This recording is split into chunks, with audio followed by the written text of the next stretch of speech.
I now give the floor to His Excellency Ronald Lamola, Minister for International Relations and Cooperation of South Africa. Co-chairs, South Africa welcomes this crucial discussion on the peaceful settlement of the question of Palestine and the implementation of the two-state solution. This conference takes place at a time when we are witnessing the destruction of Gaza, its people, and in real time. In a brazen and wanton act of genocide in full view of the world, South Africa continues to condemn the horrific events of October 7th, where innocent Israeli citizens were killed. Despite this challenging context, in which the international legal and multilateral system has been paralyzed and turned into a blunt tool, the focus today on a real path to lasting peace must prevail. The might is right doctrine can no longer be justified. It has led to perpetual insecurity, and it justifies an attempt to eradicate the Palestinian people through killing and starvation. Co-chairs, South Africa hopes that this conference will plot a real path forward, based on concrete actions for the creation of a Palestinian state existing peaceful and side by side with the state of Israel, along the 1967 borders with East Jerusalem as its capital. Resolution 181, adopted by the General Assembly in 1947, provided for the creation of two states, at a time when South Africa and many other developing countries were under the yoke of colonialism. Many of us have attained our freedom and independence. However, the inalienable right to self-determination of the Palestinian people, guaranteed under international law, has remained elusive for close to 8 years. In the week preceding this conference, a concerning message was sent when the Israel Knesset adopted a motion calling for applying Israel's sovereignty over the occupied West Bank and the Jordan Valley, signaling the intention of Israel to annex this territory.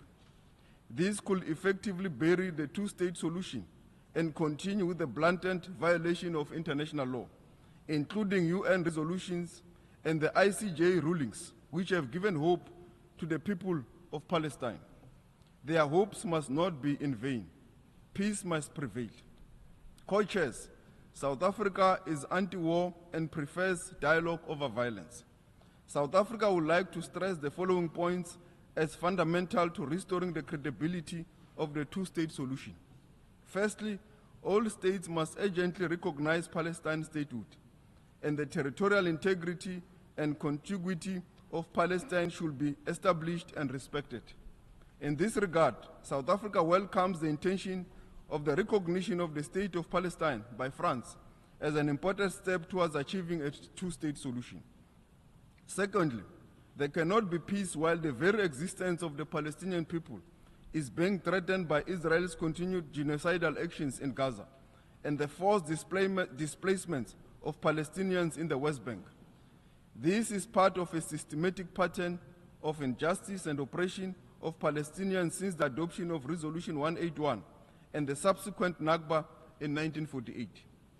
These actions must be condemned, and the UN Security Council must act to protect the Palestinian people in whole and in part.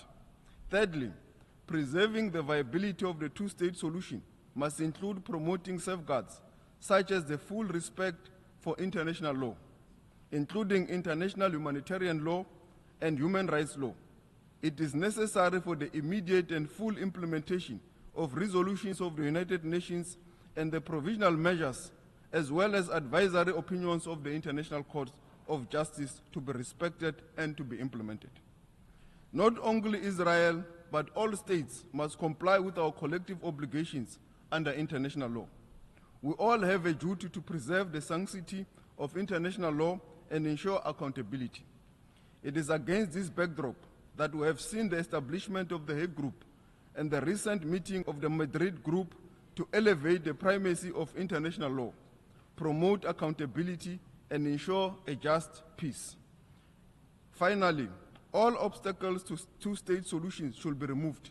These include an immediate ceasefire and a commitment to peace process, the release of all hostages by Hamas and political prisoners by the State of Israel, the halting of illegal Israel settlement expansion, the removal of the illegal separation wall cutting across the occupied Palestinian territory, and the resumption of all international reputable human rights relief efforts and the reconstruction of Gaza, which of course can only take place once there is peace. Co-chairs, global attention is on this conference. There is an expectation that we will deliver an effective response to the destruction of an entire population and a peaceful path for preserving the prospect of a viable Palestinian state, existing side by side with the State of Israel in peace and security. This expectation should not be misplaced and could not be higher. 8 years since the founding of the United Nations, this is a matter that has plagued our collective conscience. The solution lies with a tangible recommitment from all of us to the values that must bind us.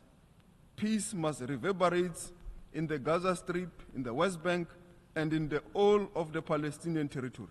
And this is in our hands. I thank you.